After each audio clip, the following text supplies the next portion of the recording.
Bienvenue dans Sculpture mentale, l'espace où l'esprit s'affûte, se transforme et se fortifie.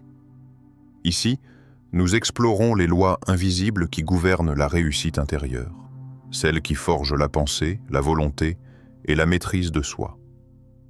Aujourd'hui, nous plongeons dans un sujet fondamental, un pilier du pouvoir personnel, les 7 lois de l'autodiscipline, le manuel de discipline de Machiavel. Salut à toute notre communauté de penseurs, de rêveurs et d'architectes de l'esprit. Si tu fais partie de ceux qui refusent de subir leur mental, qui veulent reprendre le contrôle de leur vie, alors cette vidéo est faite pour toi. Sur Sculpture mentale, chaque mot est une étincelle, chaque idée, une arme contre la stagnation. Ici, nous ne cherchons pas à nous motiver, nous cherchons à nous transformer. Avant d'entrer dans le cœur du sujet, je t'invite à t'abonner à la chaîne et à activer la cloche de notification afin de ne manquer aucune des prochaines explorations mentales qui t'aideront à sculpter ton caractère, ta discipline et ton empire intérieur. Machiavel disait « Celui qui ne se maîtrise pas lui-même ne peut maîtriser aucune circonstance ». Et cette vérité est peut-être la plus simple, mais aussi la plus difficile à appliquer. Car la vraie puissance ne se trouve pas dans le contrôle du monde extérieur. Elle réside dans la capacité de se commander soi-même, même lorsque tout vacille. Quand j'ai commencé à observer la discipline, non pas comme une contrainte, mais comme un art de liberté, tout a changé. Chaque petite victoire sur moi-même devenait une pierre ajoutée à la fondation de ma force intérieure. Alors, reste bien jusqu'à la fin de cette vidéo, car ce que tu vas découvrir aujourd'hui n'est pas un simple concept, mais un manuel secret. Celui que Machiavel aurait confié à ceux qui cherchent à régner sur eux-mêmes avant de régner sur leur destin. 1. La loi de la clarté. Savoir ce que tu veux, l'homme sans dessein est semblable à un navire sans gouvernail. Il y a 2 types d'êtres humains dans ce monde, ceux qui se lèvent pour suivre le courant, et ceux qui se lèvent pour tracer une direction. Les premiers survivent, les seconds créent. La clarté est cette force invisible qui transforme un simple pas en destin. Ce n'est pas une idée vague, ni un vœu murmuré sous la fatigue d'un soir. C'est une vision nette, tranchante, indiscutable, comme une ligne de feu qui guide tes actions, même dans la nuit de tes doutes. Regarde autour de toi. Combien d'esprits se perdent à vouloir tout à la fois? Ils confondent mouvement et progression, agitation et intention. Mais la clarté, elle, ne fait pas de bruit. Elle agit en silence, comme un axe qui aligne chaque pensée, chaque geste, chaque respiration vers un but précis. Imagine-toi dans cette pièce sombre. Une chandelle brûle. Sa flamme danse, fragile, hésitante. C'est ta vision. Protège-la du vent des opinions, de la tempête des distractions, du souffle des autres. Chaque fois que tu dis oui à tout, tu éteins un peu cette flamme. Chaque fois que tu choisis avec conscience, tu l'alimentes. Machiavel enseignait que le pouvoir commence toujours dans la pensée claire. Un homme qui ne sait pas ce qu'il veut devient l'instrument de ceux qui savent. Et ce que tu ne définis pas toi-même, le monde le définira pour toi. Alors demande-toi, sans filtre, sans masque, sans peur. Ce que tu poursuis, est-ce vraiment ton désir? Ou celui qu'on t'a appris à vouloir? Parce que sans clarté, tu avances dans le brouillard. Mais avec elle, chaque pas devient une déclaration d'existence. 2. La loi du feu. Le désir ardent, ce n'est pas la force mais la passion qui fait mouvoir les hommes. Il existe en toi une braise que tu as oubliée. Un feu que le temps, la peur ou les autres ont recouvert de cendres. Et pourtant, c'est ce feu-là, pas ta force, pas ton intelligence, qui détermine jusqu'où tu iras. La discipline sans feu est un corps sans âme. Elle se répète, elle s'use, elle se vide. Mais la discipline, nourrie par le feu du désir, devient un moteur infini. Elle n'a plus besoin de motivation, parce qu'elle brûle de l'intérieur. Le désir ardent n'est pas une émotion. C'est une direction énergétique. C'est le moment où ton esprit cesse de négocier avec la fatigue, la peur ou le doute. Où tu ressens au fond de ta poitrine cette force qui te dit « Même si tout s'effondre, j'avance encore ». Dans les anciens temples d'Orient, les disciples méditaient non pas pour se détacher du monde, mais pour y entrer avec intensité. Ils cherchaient ce feu, le désir d'accomplir, pas celui d'obtenir. Le feu qui transforme les idées en matière, les intentions en actes, les rêves en réalité. Quand tu découvres ce que tu veux vraiment, le monde entier se réorganise autour de ton intention. Mais tant que ton désir est tiède, la vie restera froide. Ce que tu veux au point d'en faire un serment devient ton flambeau. Tu n'auras plus besoin d'être motivé, tu seras habité. Regarde bien au fond de toi. Qu'est-ce qui brûle encore quand tout s'éteint? Qu'est-ce qui te consume sans te détruire? Parce que ce feu-là, s'il est canalisé, devient lumière. Et si tu apprends à le maîtriser, tu n'auras plus besoin de courir après la puissance. Tu la dégages. Troisième, la loi du rituel, la structure du maître, ceux qui ne s'imposent pas d'ordre finissent soumis à celui des autres. L'homme libre n'est pas celui qui fait ce qu'il veut, mais celui qui sait ce qu'il répète. Le maître de lui-même avance dans un rythme que lui seul comprend. Chaque heure de sa journée n'est pas une contrainte, mais un territoire qu'il gouverne. L'autodiscipline n'est pas une explosion d'efforts, ni une fièvre temporaire d'ambition. C'est un code personnel, un ensemble de gestes simples mais sacrés qui, répétés, sculptent la solidité mentale. Les grands esprits de l'histoire avaient en leur rituel des heures précises pour penser, écrire, observer, se taire. Ce n'étaient pas des habitudes, mais des ancrages. Chaque action, aussi minuscule soit-elle, devient une pierre dans le temple invisible de ton caractère. Le rituel, c'est l'architecte silencieux de la discipline. Il t'apprend à dompter le chaos en toi, à transformer les heures en fondation. Observe ta journée. Chaque fois que tu répètes un geste inconsciemment, tu creuses une trace dans ton esprit. Ces traces deviennent des chemins. Et un jour, ces chemins deviennent des murs, solides ou fragiles selon ce que tu as construit. Les empereurs, les généraux, les penseurs, tous comprenaient cette vérité. Le pouvoir naît de la structure. Sans elle, la volonté s'évapore. Avec elle, la volonté devient une lame. Ne sous-estime jamais la force des gestes simples. Se lever à la même heure. Respirer avant d'agir. Terminer ce que tu commences. Car la maîtrise de soi ne se déclare pas, elle se trouve dans la répétition. Alors regarde bien ta routine. Elle t'obéit ou elle te gouverne. Quatrième, la loi du temps. L'art de la patience stratégique. Le temps révèle tout ce que la raison cache. Rien de grand ne s'impose dans la précipitation. Tout ce qui grandit trop vite finit par s'effondrer sous son propre poids. Le temps, lui, n'est ni un ennemi, ni un obstacle. C'est un maître exigeant mais juste. L'homme indiscipliné cherche le fruit avant la semence. Il veut récolter sans attendre les saisons, cueillir avant que le soleil ait fait son œuvre. Mais la nature n'obéit pas à l'impatience. Et l'esprit humain, lui non plus, ne se forge pas dans la hâte. Machiavel l'avait compris. La fortune sourit à ceux qui savent attendre le moment juste, non pas dans la passivité, mais dans la préparation silencieuse. La patience stratégique n'est pas une attente molle, c'est une veille active. C'est l'œil du stratège qui observe, l'âme du bâtisseur qui attend que la pierre soit prête à être posée. Chaque seconde devient un outil de construction. Chaque retard apparent, une opportunité de raffiner ton intention. Car ce que tu fais pendant que tu attends détermine ce que tu recevras quand le moment viendra.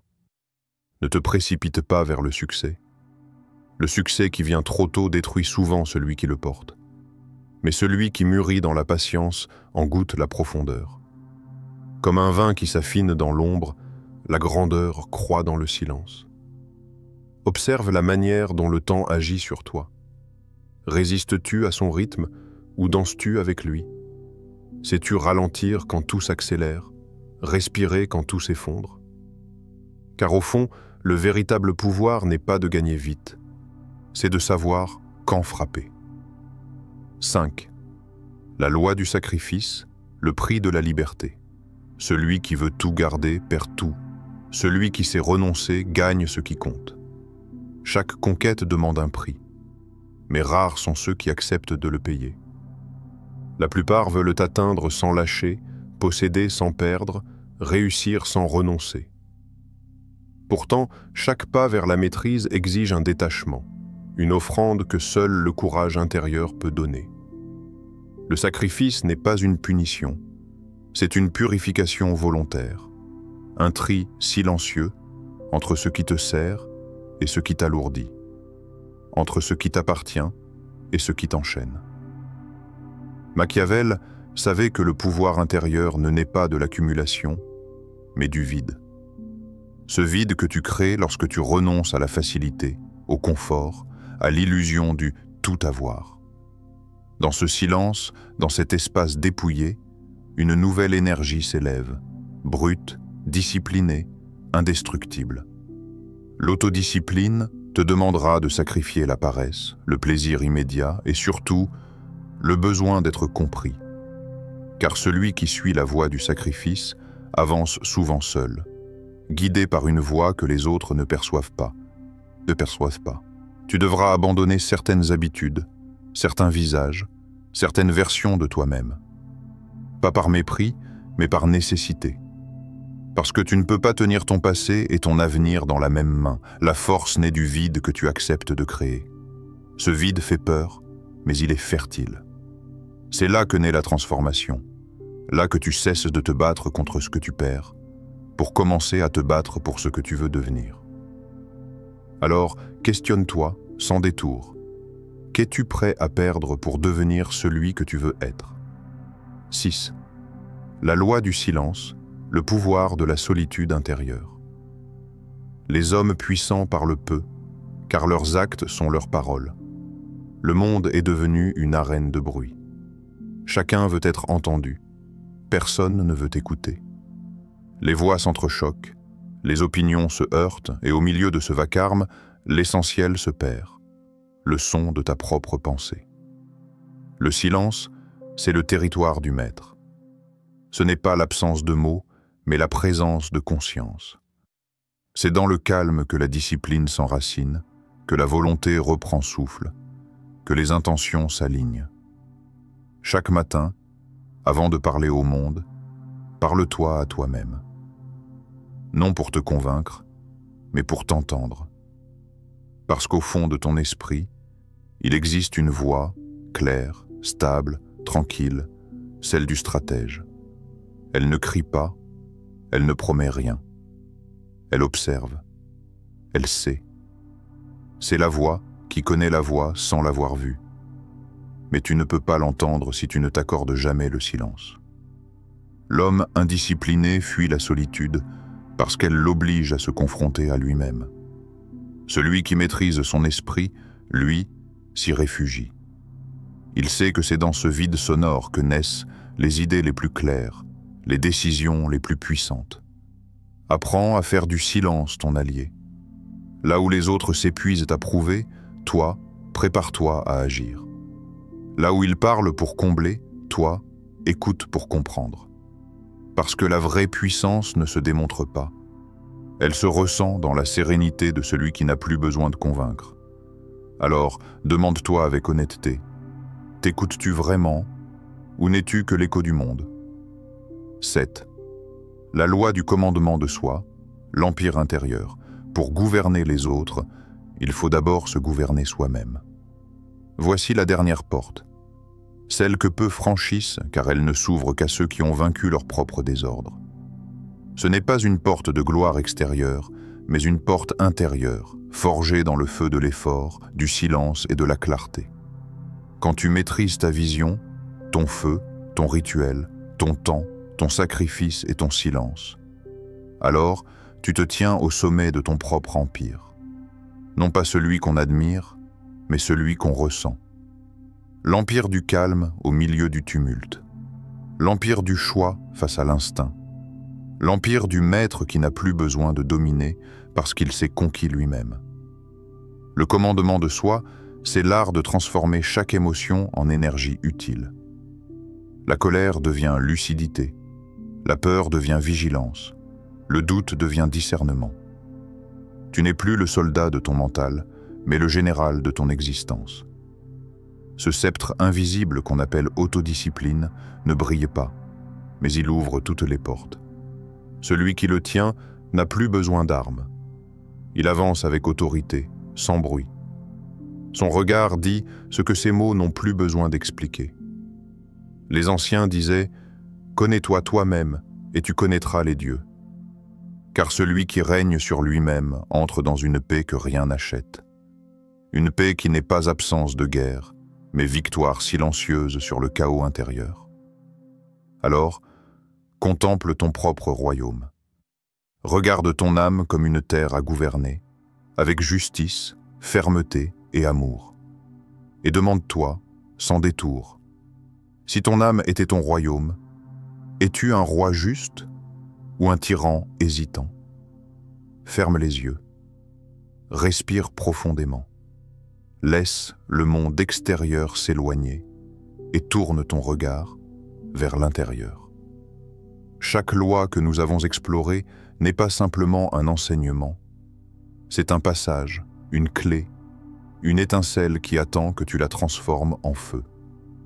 Rappelle-toi la clarté qui illumine ton chemin, le feu qui brûle au cœur de ton désir, le rituel qui sculpte ton esprit, la patience qui mûrit tes victoires, le sacrifice qui purifie ta force, le silence qui révèle ta sagesse, et enfin, le commandement de toi-même qui fait de ton âme un empire.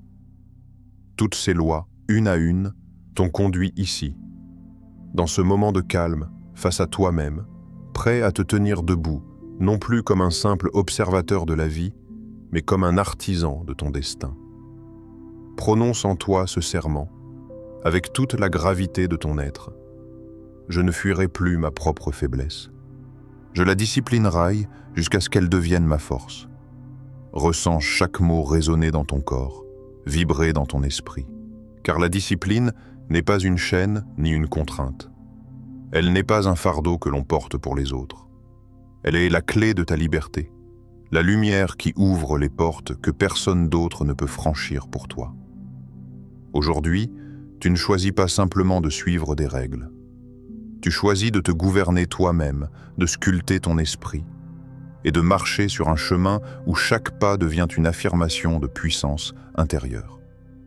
Alors, reste avec cette énergie, laissez-la circuler, brûler et transformer ton regard sur toi-même. Car la discipline, bien plus qu'une pratique, est une déclaration de souveraineté sur ton propre monde intérieur. Merci d'avoir exploré avec nous les 7 lois de l'autodiscipline, le manuel de discipline de Machiavel. Si cette vidéo t'a inspiré, pense à t'abonner à la chaîne pour ne manquer aucune des prochaines leçons qui sculptent l'esprit et renforcent la discipline intérieure. Laisse un like si tu as ressenti l'impact de ces enseignements et partage en commentaire ce qui t'a le plus marqué dans cette vidéo. Quelle loi t'a le plus parlé? Ou quel moment t'a poussé à réfléchir? Et pour continuer à nourrir ton esprit et approfondir ta transformation, clique sur la vidéo qui vient de s'afficher à l'écran. Chaque contenu sur Sculpture Mentale est conçu pour t'aider à devenir la meilleure version de toi-même, pas à pas, jour après jour. Souviens-toi, la discipline n'est pas une contrainte, c'est la clé qui ouvre la porte de ton pouvoir intérieur. Alors reste curieux, reste attentif et continue à sculpter ton esprit avec nous.